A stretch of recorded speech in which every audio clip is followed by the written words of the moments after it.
बच्चों को कुछ समझ नहीं लग रही होती कि भाई एक टॉपिक है, एक चैप्टर है, सिलेबस मेरे पास है, किताबें मेरे पास है, लेकिन मुझे यही नहीं समझ लग रही कि मैंने एफएससी में तो ये सारे रट्टे शट्टे लगा लिए, लेकिन मैंने एमडी कैट के लिए इसको ये कैसे याद करना है, मैंने एमडी कैट के लिए कैसे जो है रट्टे लगाने हैं, या मैंने एमडी कैट के लिए कैसे कॉन्सेप्ट्स को बिल्ड करना है।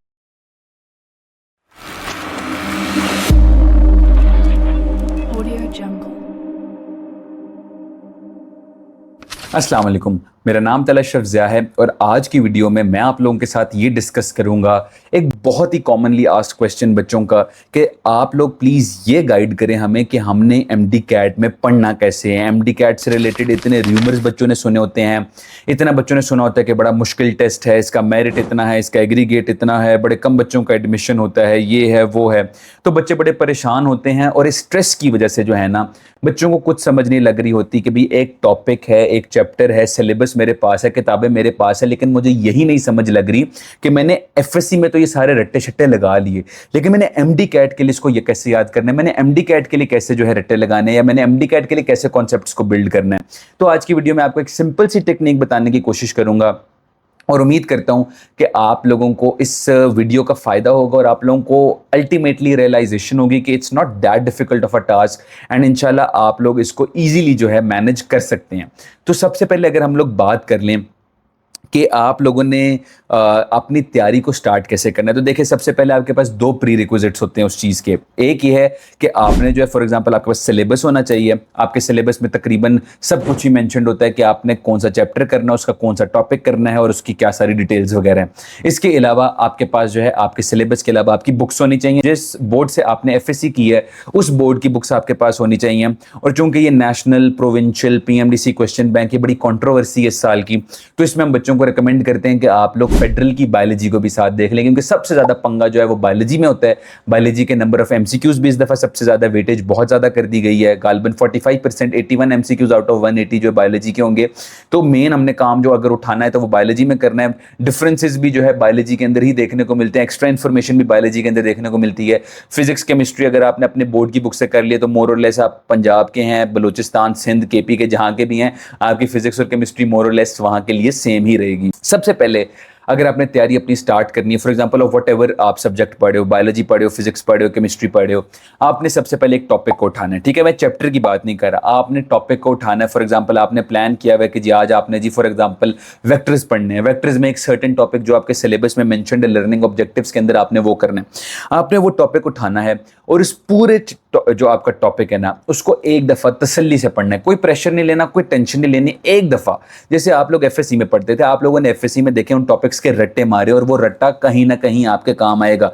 ये झूठ है बिल्कुल अगर कोई आपको कहे कि यार आपकी एफएससी की तैयारी और एफएससी की नॉलेज आपके बिल्कुल काम नहीं आएगी, वो रट्टा आपके कहीं काम नहीं आएगा।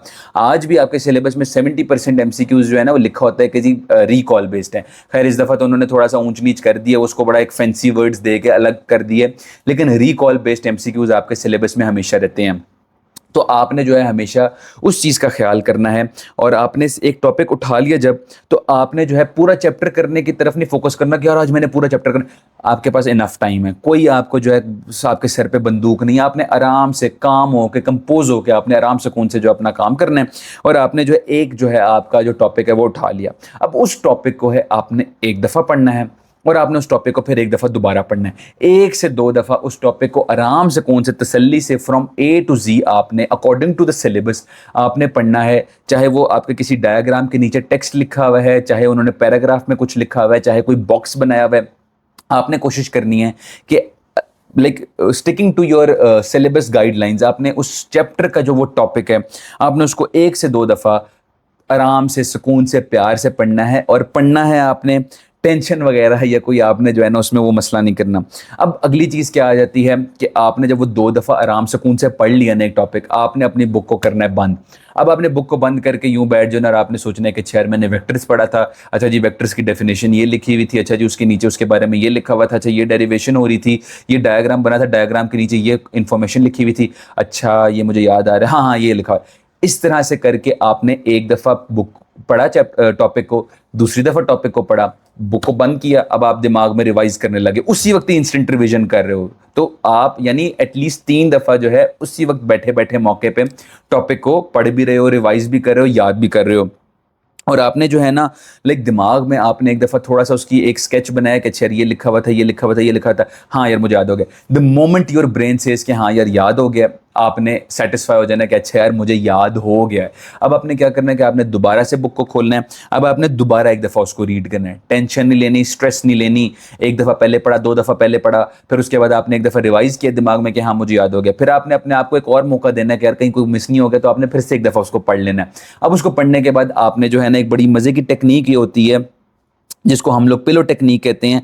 लेकिन खैर उस पे जाने से पहले ये है कि इस सारे में आपका जो मेन फोकस होना चाहिए वो ये होना चाहिए कि आपने जो पढ़ा है वो आपको समझ लगे, आपका कॉन्सेप्ट बिल्ड हो, आपकी अंडरस्टैंडिंग डेवलप हो। और कहीं ना कहीं आपने जब एफएससी में रट्टे मारे होते हैं और जब आप बार बार एक चीज़ को पढ़ो तो आपको कहीं ना कहीं याद होने लग जाता है कि यार ये क्या लिखा हुआ है। अब कुछ टॉपिक्स होते हैं कॉन्सेप्चुअल, कुछ होते हैं डिफिकल्ट टॉपिक्स, उसके लिए हम लोग यूज़ करेंगे द पिलो टेक्निक।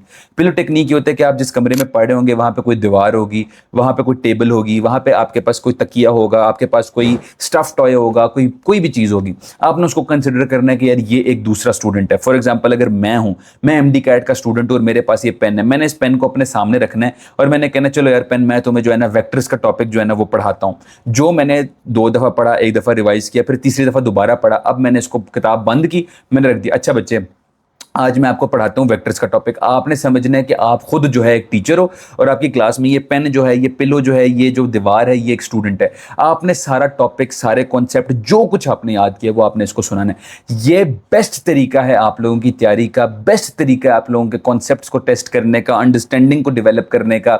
हम लोग एमबीबीएस के अंदर भी जब पढ़ते हैं तो इस टेक्निक को हम प्रेफर करते हैं, क्योंकि जब आपने पढ़ लिया है और जब आप किसी को सुना रहे हो या किसी को आप सपोज कर रहे हो कि वो स्टूडेंट और आप उसको सुना रहे हो, इससे अंदाजा होता है कि आपके कॉन्सेप्ट्स कितने अच्छे हैं, आपको टॉपिक याद कितना हुआ है, आपने उसको कितना रिकॉल बेस्ड याद किया, कितना आपने एप्लीकेशन बेस्ड याद किया। अगर आपको कोई कहे कि आप उसको कॉन्सेप्ट ये समझाओ और अगर आप उसको ये समझा पाते हो, इसका मतलब है कि आपकी अंडरस्टैंडिंग ऑफ दैट टॉपिक जो है वो बिल्कुल कंप्लीट हो चुकी है। तो आपने ना उसको टीचर्स की तरह जैसे ना, अच्छा बेटा मैं आपको ये टॉपिक समझाऊंगा, अच्छा वेक्टर की डेफिनेशन बेटा ये होती है, अच्छा बच्चे इसमें हमने ये करना होता है। आप जब इस तरह से पढ़ाओगे तो कल को आप एक वैसे टीचर और लेक्चरर भी बन सकते हो। लेकिन उसके अलावा जो, और आप हम मेडेक्सल को एज ए टीचर भी ज्वाइन कर सकते हो, एज ए लाइव टीचर भी, एज ए रिकॉर्डेड टीचर भी। लेकिन उसके अलावा जोक्स अपार्ट आपके पास ये भी ऑप्शन होगी कि आप जो है वो किसी को पढ़ाओगे तो इससे ये होगा कि आपने मल्टीपल दफ़ा याद किया, आपने एक दफ़ा रिवाइज किया, फिर याद किया, फिर आपने किसी को पढ़ाया, फिर रिवाइज किया। इस तरह करते करते ये टेक्निक जो है ये आपको बहुत हेल्प करेगी। इसको हम लोग वैसे आम ज़बान में तो पिलो टेक्निक कहते हैं, लेकिन ये टेक्निक बहुत हेल्पफुल होती है।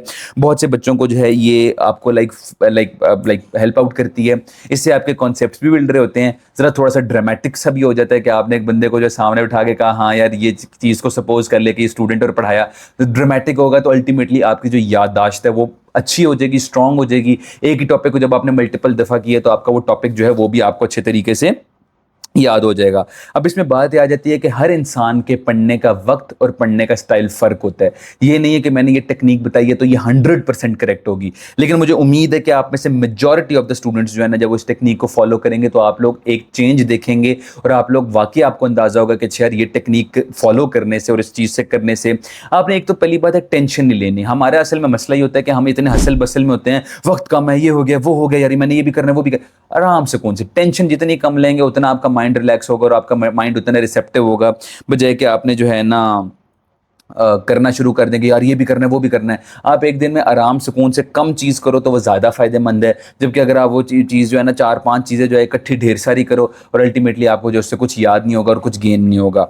तो बात ये है कि बस आपको माइंड को जब ये फील होना कि यार हाँ मुझे याद हो गया, बस believe that and move towards the next topic. लेकिन हमने अगर 1-2 दफ़ा रिवाइज़ किया, पढ़ा, फिर रिवाइज़ किया, पढ़ाया, तो उस तरह करते करते मेरा ख्याल है कि शायद आपकी उधर बैठे बैठे 2 रिविजन्स भी हो गई, 3 दफ़ा पढ़ भी लिया। अब इससे ज़्यादा यही है कि जब आपने एक दफ़ा उसको कंप्लीट कर लिया तो आप प्रैक्टिस कर लें। लेकिन प्रेपरेशन करने का और एक चीज़ को याद करने का मेरे नज़दीक बेहतरीन तरीका है। आप लोग इस टेक्निक को यूज़ कीजिएगा और आप मुझे बताइएगा कि इस टेक्निक का आपको कोई फ़ायदा हुआ है या नहीं। दुआ में याद रखिएगा। अल्लाह हाफिज़।